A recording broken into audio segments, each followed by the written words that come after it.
creative people are dramatic, and we use negative drama to scare ourselves out of our creativity with this notion of wholesale and often destructive change. Stop. I got questions now. Yes. What's negative drama?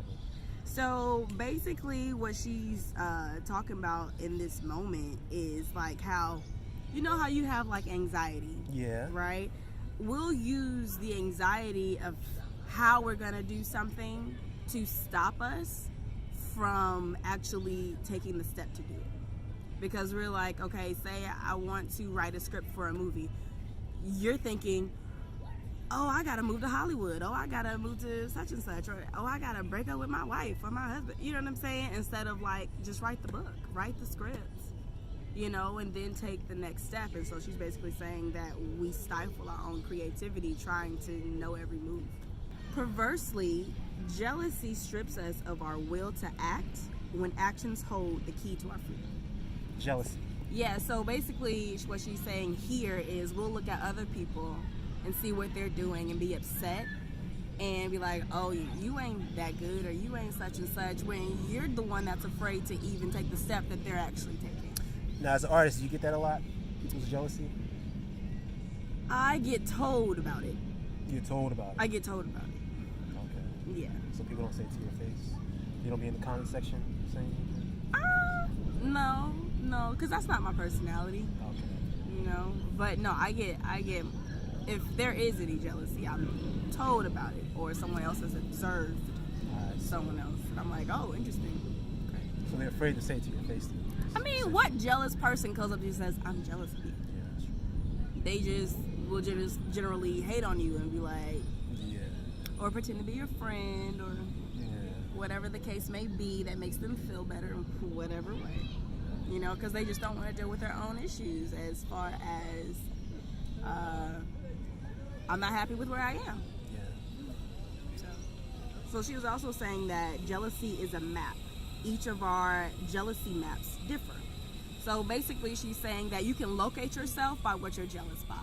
If you're jealous of, you know, Flo over there making cookies, you know, on TV, then maybe you need to start a catering company, or maybe you need to, you know, host some events, you know, and build a brand, because that's what you're longing to do or what you're looking for.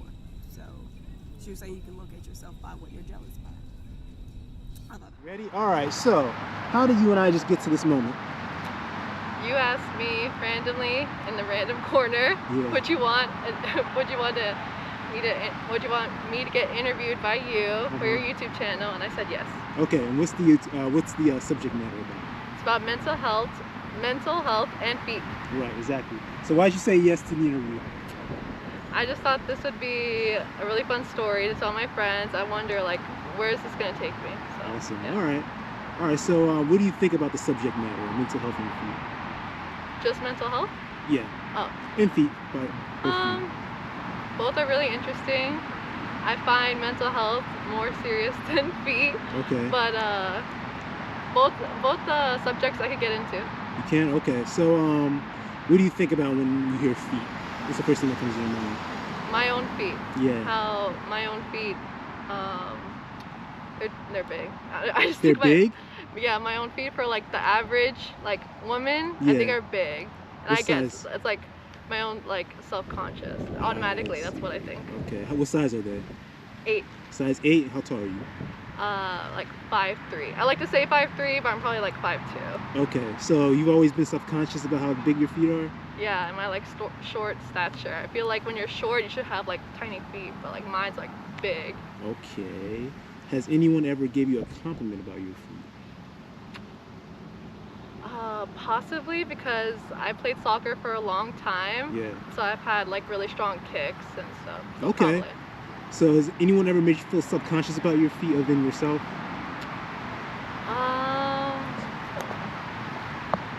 No, I think I just like thought of it myself, like seeing other people like talk about their own feet, like other friends. Yeah. Talk about like how small their feet are. I'm just like, you know what? I'm kind of jealous. Really? Okay. Have you heard about guys who are attracted to women's feet? Yes. You have? Okay. In a positive way or in a negative way? positive. Positive? Yes. Okay, that's good. What can you tell me about it? Like, how is it positive? Positive. It's just another body part on a woman or anybody that's like, sexually attractive. Which I mean, it's fine. I'm not here to kink shame anybody. As long as everyone's like consenting, I think that's fine. Nothing. I don't like look down upon it. Awesome. So, if a guy who likes women's feet, and by the way, I'm one of those guys that like women's feet, who are attracted to women's feet. If they were to see your feet, what would they like about your feet? Probably. I would say it's up to them. If they like dirty feet, then yeah, maybe it's like the dirtiness or maybe the cleanliness or. About your feet though, in particular though. Oh, in my feet in particular. Yeah. Oh, probably the. There's a lot of it. What do you mean there's a lot of it? It's just big. It's just not like it's. Okay. Yeah. There's a lot of feet to There's enjoy. A lot of feet. Yeah, exactly. Okay. How about this? Can we see your feet? Can I see what I like about your feet and tell you? You want me to take off my shoe? Yes. I'm not sure about that. Why? Self-conscious. Okay. Really? Self-conscious. You're self-conscious. All right, now, I'm glad you said that because now this segues into the mental health aspect. So I used to be self-conscious about expressing to women that I like feet. And my therapist actually, I didn't go to therapy for this, but she was teaching me about dialectical behavioral therapy. And essentially, like, let's say like someone is suffering from a fear of approaching strangers. They have self-consciousness about talking to new people. They have a fear of it. So DBT is all about you regulating that emotion so that you can get the most out of life. Okay? You want to be able to create situations where you're thinking positively about it. That's how you get over the fear of something. So they'll advise you to actually go out and actually meet people. Force yourself out of your comfort zone. And then you regulate your emotion. You ask yourself, okay, in this situation, what's the worst that can happen? Is there a threat to my life? Is there a threat to my safety? If not, then you apply what they call opposite action, meaning that you engage instead of withdraw. Ignore that self-conscious feelings and be mindful of the present situation.